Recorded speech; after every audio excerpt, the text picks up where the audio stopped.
Psalms 90.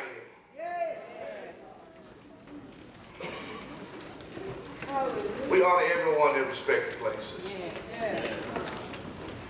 Give honor to my wife. Psalms 90. The Lord, thou hast been our dwelling place in all generations. Before the mountains were brought forth, or ever thou hast formed the earth, the world, even from everlasting to everlasting, thou art God. Thou turnest man to destruction and saith, return, ye children of men. For 1,000 years in thy sight are but as yesterday when it is past, and as a watch in the night. Thou carry them away as with a flood. They are as a sleep. In the morning they are like grass which groweth up. In the morning flourisheth and groweth up. In the evening it is cut down and withered. For we are consumed by thine anger, and by thy wrath are we troubled. Thou hast set thy iniquities before thee, our secret sins in the light of thy countenance.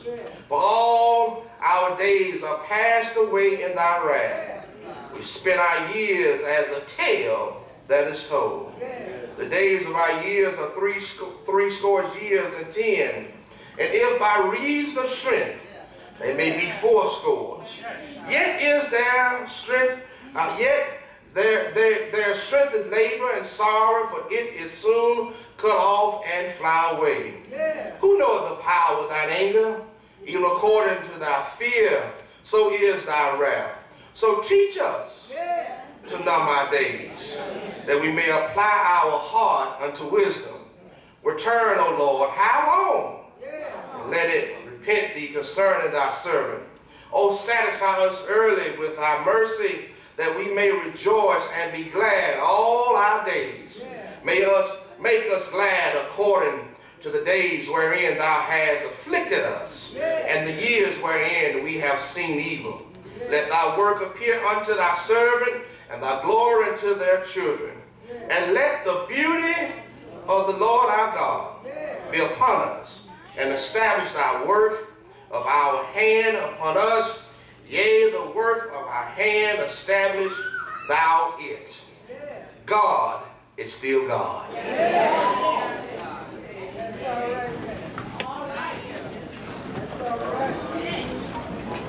Minister Johnson, I didn't come with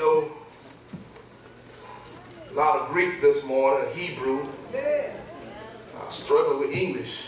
But I do want to tell you one thing, that God is still God.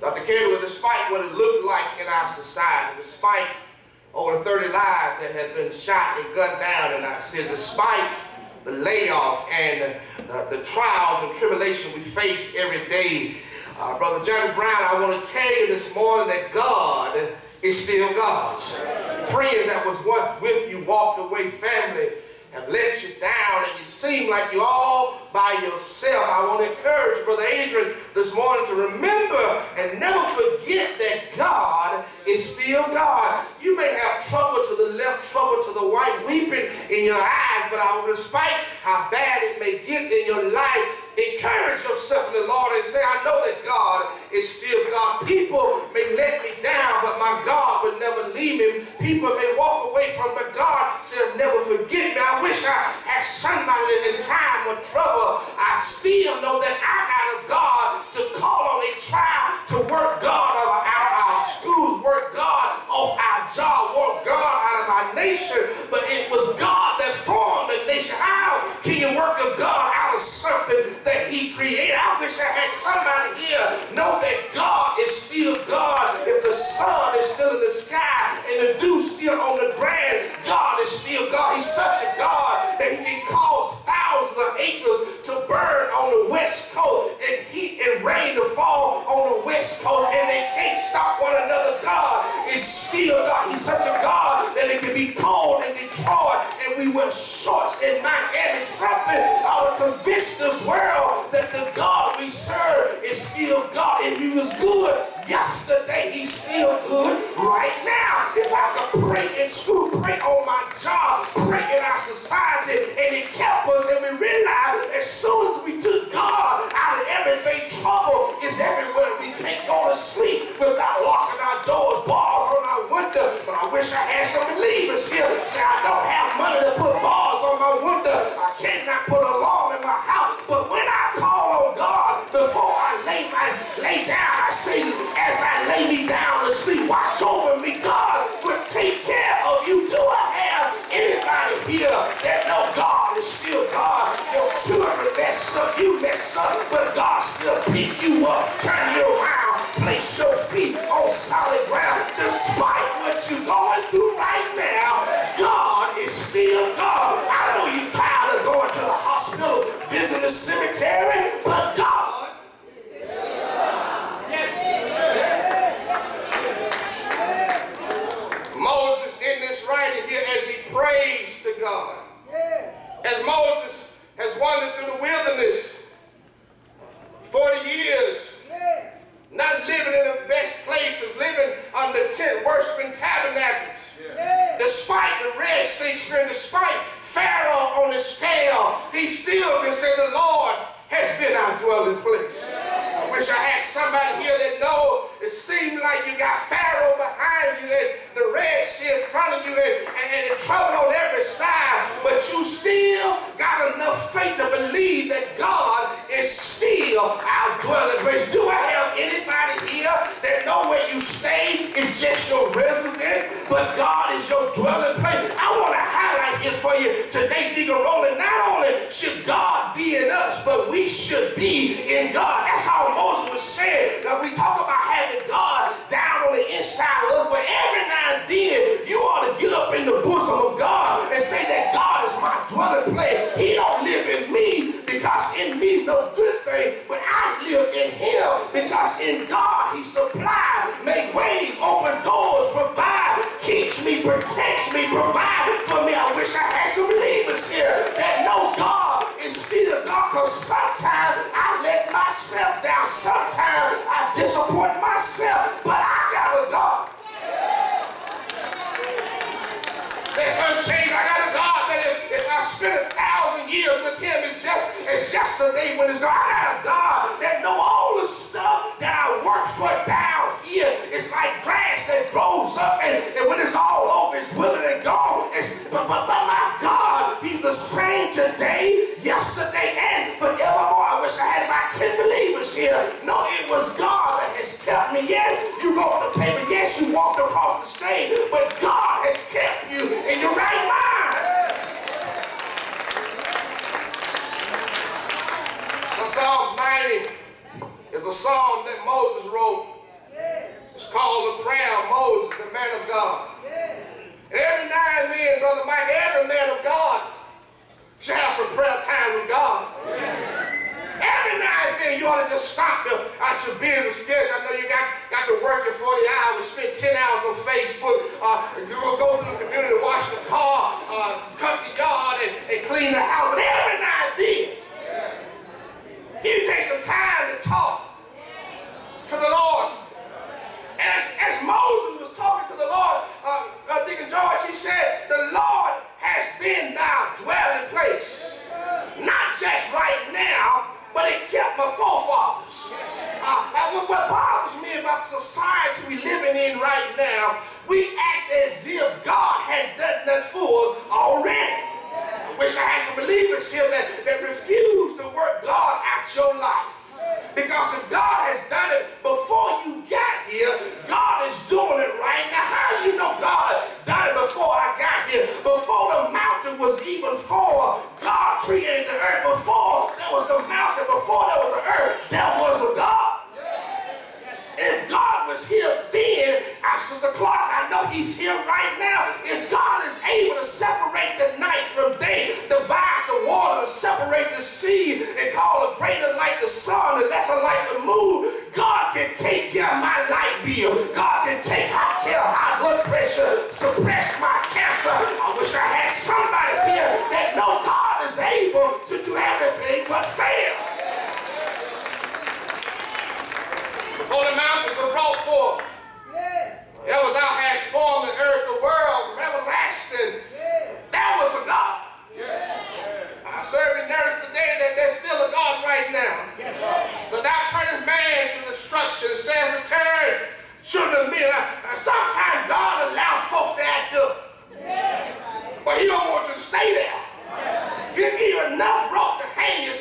But when you find the noose get tight around your neck, you need to come back to God. I wish I had somebody here that said, when I grow up, I'm not going to go to church. But as soon as you got out there in the world, you find yourself doing everything, but you knew how to come back and return back to God. I wish I had somebody understood what Moses said. Moses said, I've done it, but I had to return back to my family because Moses was in the king's palace. Raised by Pharaoh, but something happened to Moses, Brother Livingston, when he saw the Pharaoh soldier kill one of the Hebrew men, and something should do something to you when God has done something for you, and somebody that brought up like you go through the same stuff that you going through. So Moses said, hold up. He's a Hebrew like me, and Moses killed the man, and somebody we're told at some point, something should change your life that make you return back to God. That's why it's important that not only just on second Sunday we implement the youth serve, but children should be in church every Sunday. Don't just bring your children on Sunday morning and every now and then. That's how they learn how to sit down and be quiet in school. Because at least got to sit down 2 hours and here be quiet. Just tell them 2 hours at a time. If you can sit down in church, you can sit down in school. The reason some kids can't sit down in school because you never have them sit down in church. They can sit down and be quiet. They can call them up there and say stuff like, if you ain't going to learn this, sit down for everybody else to learn something.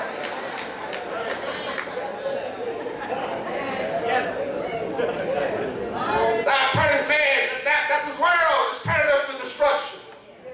Society is turning us to destruction. But every now and then we need to turn back around and come back to God. Here, so for 1,000 years and not silent, but it's yesterday when it's past. You know, folks that always bring up what we used to do. It's gone. What are you doing right now? We got boys killing each other.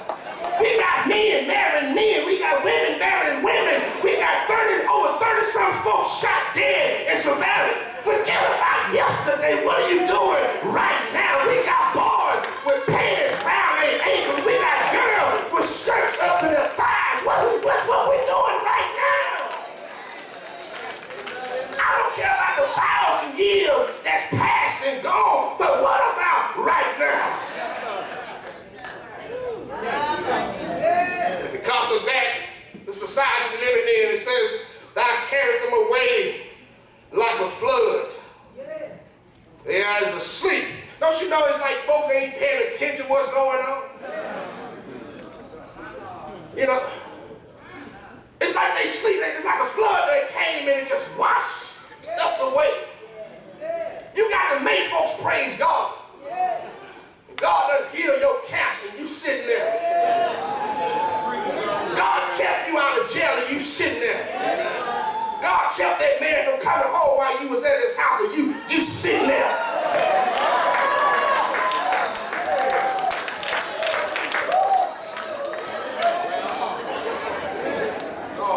So that's why some folk praise God more than other folk, because they know where God kept them from. So you sitting there like you're skating all by yourself. Don't you know it was God that covered you? It was God that kept you. In the morning, it flourishes and grows up, and in the evening it's cut down and withered. But we're consumed by thy anger and thy wrath are we troubled. I'll give you a couple of points this morning. First point, God determines our days here on earth. And not man. God determines our days here on earth. Not man. Because if it was up to man, Sister Beverly, some folks, now not all of them, but some folks would have cut you off a long time ago. Man cannot determine how long you here, how long you are successful, how long you be where you are. It has nothing to do with them. That belongs to God. God put me where I am. God put you where you are. God kept you here for his purpose.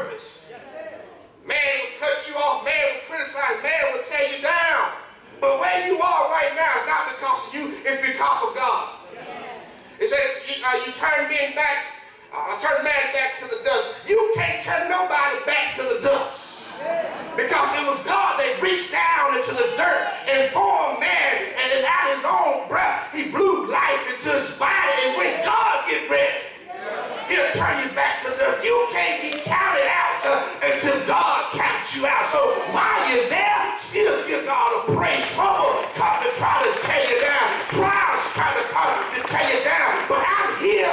It's not over until not the fat lady sing, but until God says it's over. So if I still got life in my body, I still got to praise. I wish I had somebody here that said, you can't count me out because this belongs to God. And when it's over with, that's when I can give God praise, because God the only one can turn me back to the dust.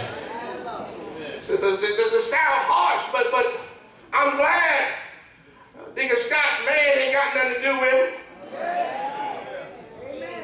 But God ain't had nothing, a man ain't had nothing to do with where you being at right now. Some people think they have a lot to do with it. But God put you where you are. God gave you that job.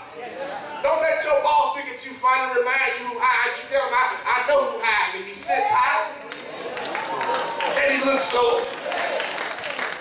And if he gave me this job, I know he's able to give me another job. Don't let them threaten you because of the God that you serve. You keep on praising God, because I can't return back to the dust until God says, and if God take you from one place, he got somewhere better for you. Amen.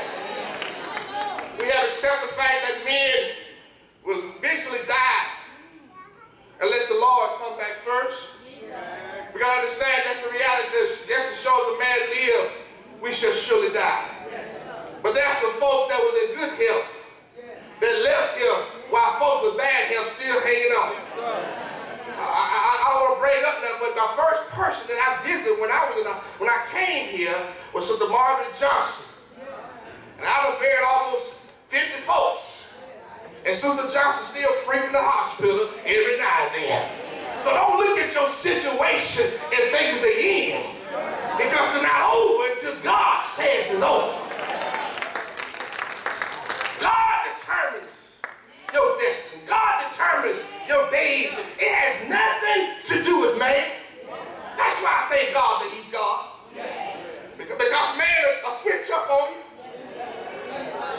But just like God gave the Israelite another chance, God that gave you another chance. I know you think you got it right the first time, and we talk about him, but I thank God that he's a God of mercy. He's a God of love and a God of grace, and I thank God, man ain't got nothing to do with where I'm going. The important thing is to remember that we are not just flesh and blood. We're spiritual beings. We have a spirit which is eternal, and it shall never die. That's why I can celebrate. If I leave here today on this side, I'm just going to keep on living on the other side. See, some folks worried about dying, but the rest of us are worried about the day we're going to start living. Because the truth of the matter is, we are in the land of the dying, going to the land of the living. We got to understand that the length of your days are 70 years. And by reason of strength, he'll give you 8 years. Maybe some of y'all can help me. I've just been here 41 years, and my little young mind, I don't understand how folks that have made it to 70 still raising hell. People that 80 act like they don't know God. But God only promised you 70 years, and by strength I give you 10 more. If I have made 70 years, I'm closer to the grave than I ever been before. So why everything can't be yea and amen out your mouth? Why can't you step back and give God glory for where he brought from? You didn't have to make it, but God has been good to you.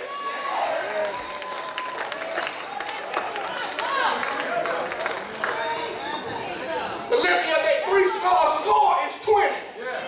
3 scores is 60. 3 scores and 10 is 7 by reason. He give you another 10. So if you made 70, you hit the finish line. Everything else is gravy on the side, and you know, like meat, good meat don't need no gravy. It makes its own gravy. If God been good to you, you ought to give him praise. And somebody say, the Lord been good to you. When you stand up and you tell folks you're 90 years old and you look like you're 60, but you sitting there 70 years old with a little faith, you better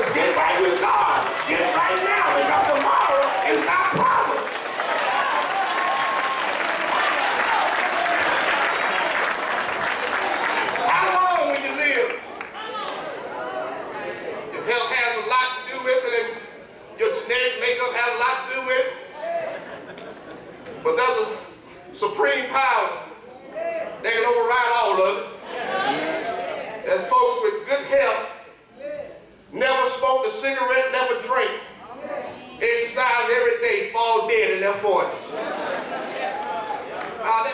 Paul, when he was writing his letters, there were some things he said was God. Then Paul jumped out and said, this is of Paul. This is of Quentin. I believe God leaves some folks here a little longer, giving them an opportunity to get it right. I know y'all trying to convince me just the wisdom. Look at the wisdom they have. Everybody old, not wise. Sometimes God leaves folks here. That's why I tell mama, leave that stuff alone. You closer to the grave than they are. Let it go.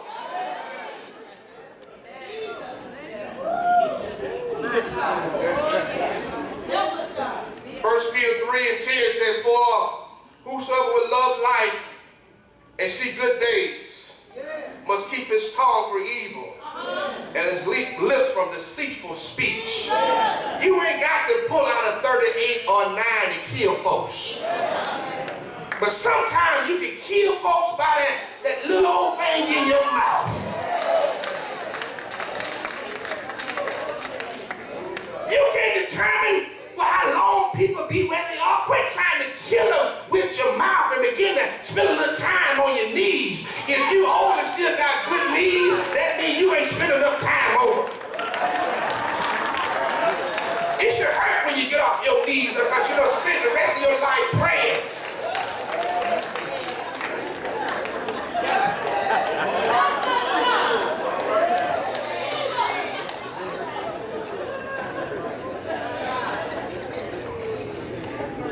Number 2, God not only determines your days and not man, God sees your sin also. Amen. Amen. Did it haven't bothered anybody else but me? I know it's my frat brother and all. Has it bothered anybody how they just highlight Bill Cosby stuff? Yeah. Now, if it was wrong, but you should have brought it up 40 years ago. And I didn't hear about Mr. Subway until they would bring him out to the courthouse.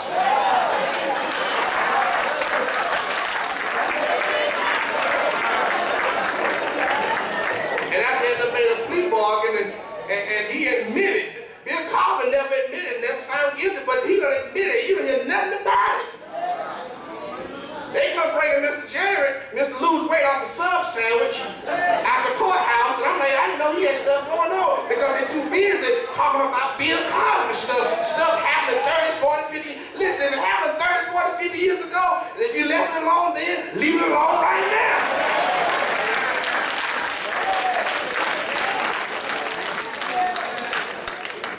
But when I look at the church, I see folks that can highlight other folks' stuff to help minimize their stuff. But point number 2, I hope you scratch it out and erase off your iPad. God sees your sin also. You may not be doing the same thing, but God sees how you gossip, how you talk about folks, how you scandalize names, how you smile in folks' faces and stab them in the back, how you can speak hallelujah with one tongue and the same tongue. You can cuss folks out. God sees your sin also. But I thank God that the blessing of God is yea and amen. God is still God. Look what it says in verse 7, says, we are consumed by your anger. Translation says, terrified by your indignation.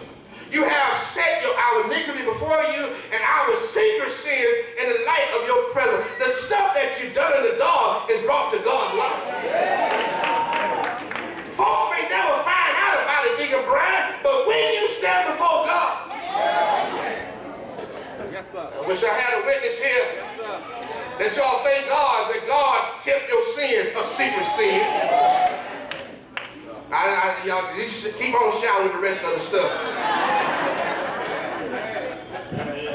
He said your secret sin, God sees your sin also. 1 John 1:19 says, we confess our sins. His faithful and just forgive us our sins and purify from all righteousness. What this is saying is confess our sin is one to God and two to ourselves. You got to understand, too many times we not only try to fool others, but we fool ourselves as if we haven't sinned, and we portray a self-righteous life, meaning we right all the time. Let me help you out. Nobody here is right all the time. Stop fooling yourself as if you got it together. That's why we come to church. That's why we seek God. I don't care how many schools I go to, how many Bible studies I preach, I still got to seek God for strength, because that we all have some unrighteousness. Jesus told the Pharisees, he that has not sinned, cast the first stone. I don't mind you throwing stones, but make sure your record's straight first. Sin is something we don't like to talk about unless it's someone else. We don't like to talk about our sin, even acknowledge it. But we must acknowledge our sin to God. Because tonight we'll never get help. God said, I know your secret sin. And because God is God, he's not going to hold that against me. That's why I thank God he's still God. Because despite what I have done, he still loves me. Paul said, Romans 6:23, for the wages of sin is death, but the gift of God is eternal life through Jesus Christ our Lord. The only way we get this eternal life is to go before God with our sins and say, God, give me strength. The way of sin is death, this is true, and it's even when we need help, our sin can stand our way, but you got to learn to confess your sins. 1 Corinthians 10:13 says, no temptation has seized you except that which is common to man. And God is faithful, and he will not let you be tempted above which you can bear. God will always make a way out. Yes. I wish I had a witness here. So as Moses writing this text here, he highlights the life of the Israelites. How God has allowed us to get through some stuff. And the stuff that the Israelites tried to cover up before Moses and before Aaron, God still was able to see it. You ain't got to hide stuff from me. It don't matter to me, because I'm busy trying to take care of my own household. You ain't got to hide your reefer. You ain't got to hide your stuff when I come over, because I'm trying to get right with God myself. Because you may hide it from me all day, but God sees everything that you're going through.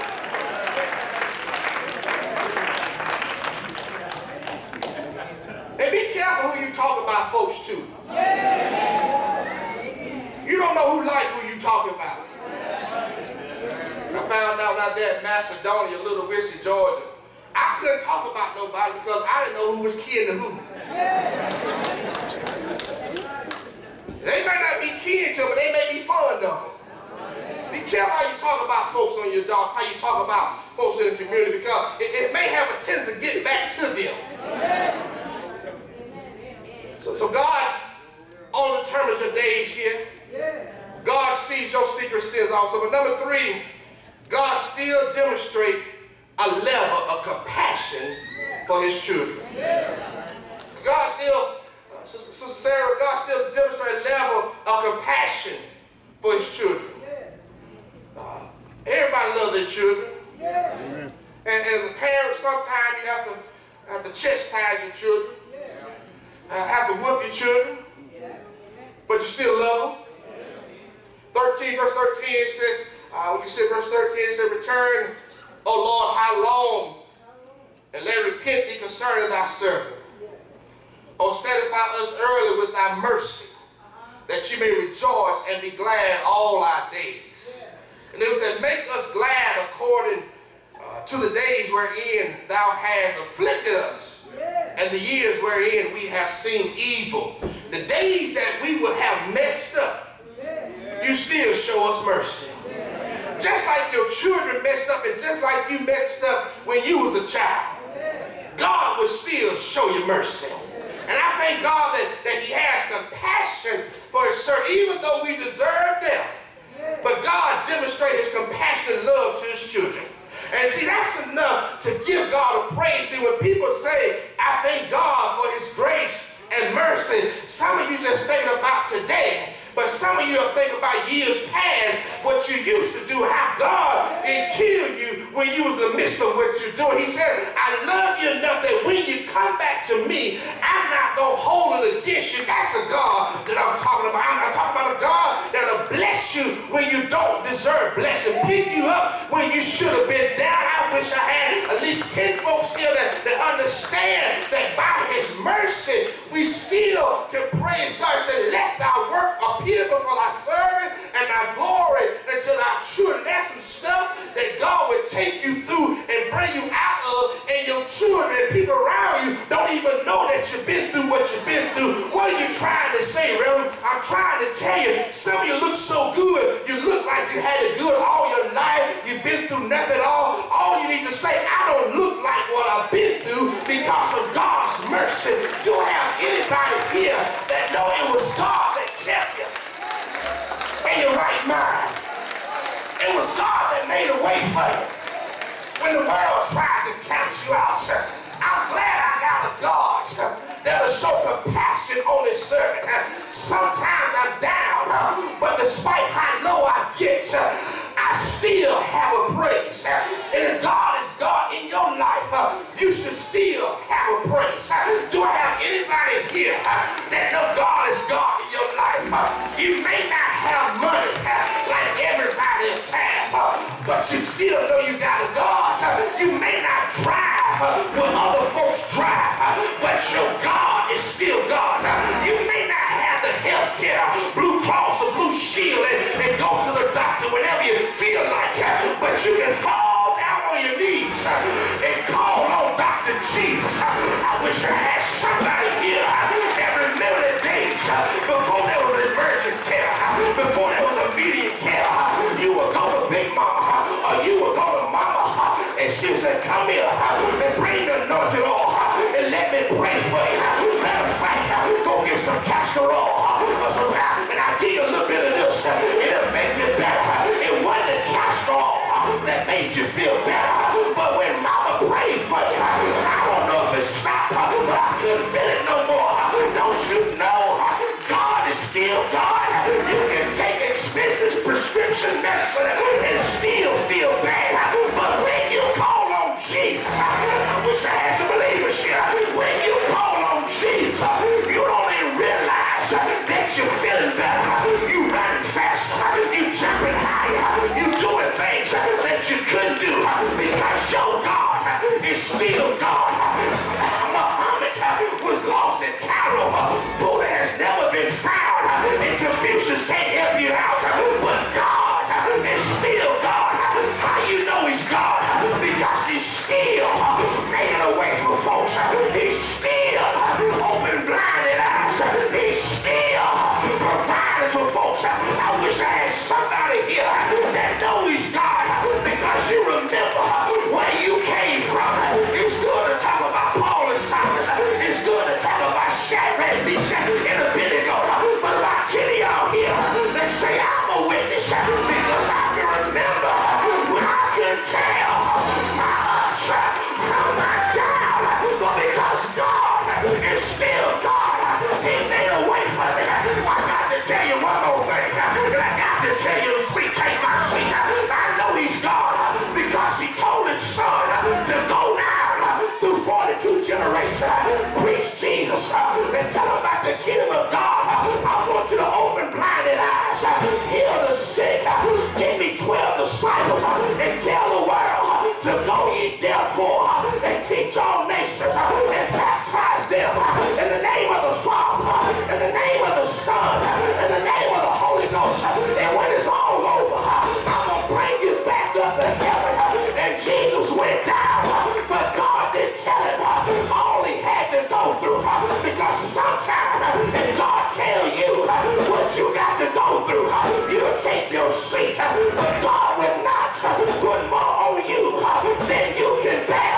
If you're going through it, no, God is in charge of it. The Bible said that Jesus taught, Jesus raised the dead, Jesus opened the eyes, but one Friday night they put him on a cross, they put nails in his hands, they put spikes in his feet, and Jesus said, Father, if it's your will, let this cup pass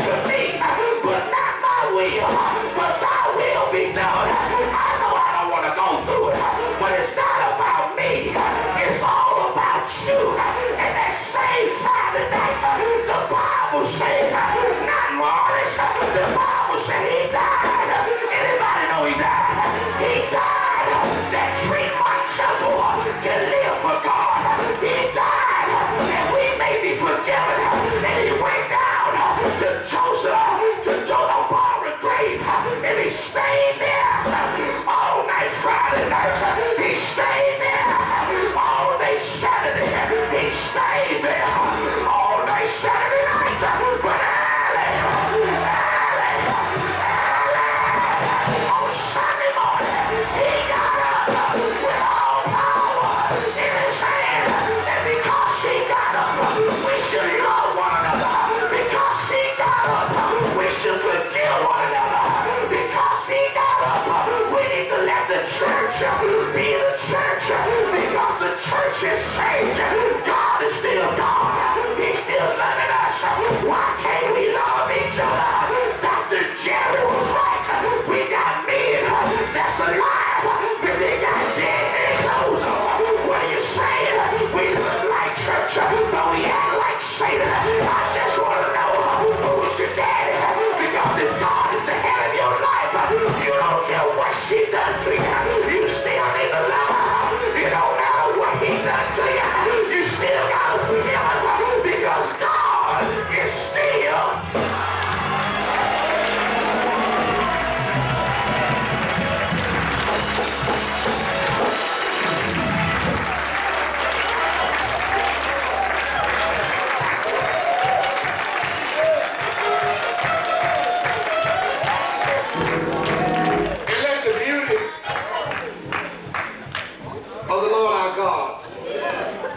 Be upon us.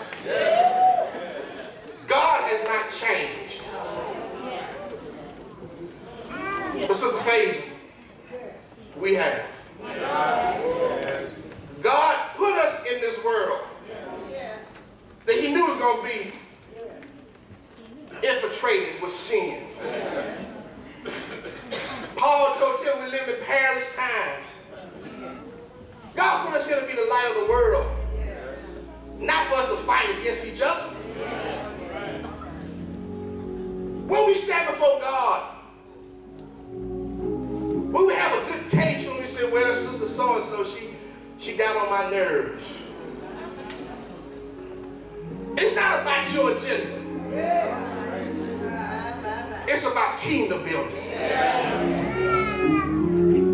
If you want to be about your agenda, become an entrepreneur.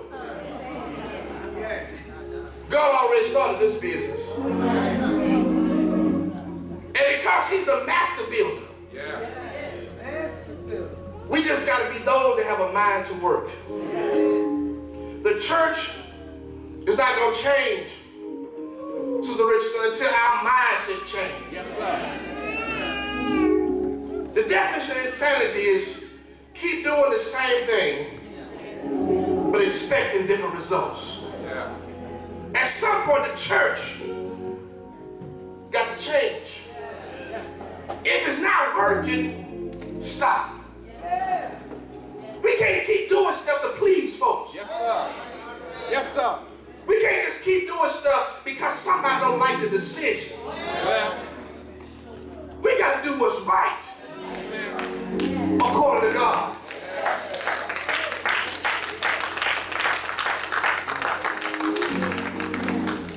And Dr. Jerry spoke volume into my life when he said, people say you can't make it happen. It won't be done. And I get all the time, we can't do it. It's how we always done. You got these people. But he reminded me what Jude said. He said, now unto him who is able. Anybody know God is able? God can turn stuff around. God can turn stuff now unto him who is able to do abundantly above what we can think of. Imagine. At some point, we got to shift. It need to be a Sunday where we leave Minister Smith in here, but the rest of us go over to the Fraser home and bring a chair and have church in the projects. It's either church in here, but there's folks over there smoking dope right now, kids on the street. I come down here till 11 o'clock at night, run to the office. see 7, 8 years old walking the street, something's wrong.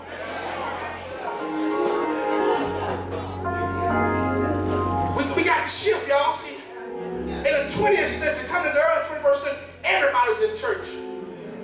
But we're in a generation where people don't know church. They don't know the difference between Baptist and Catholic. They just want to save you. Let the church be the church. Give God a hand praise. We stand on.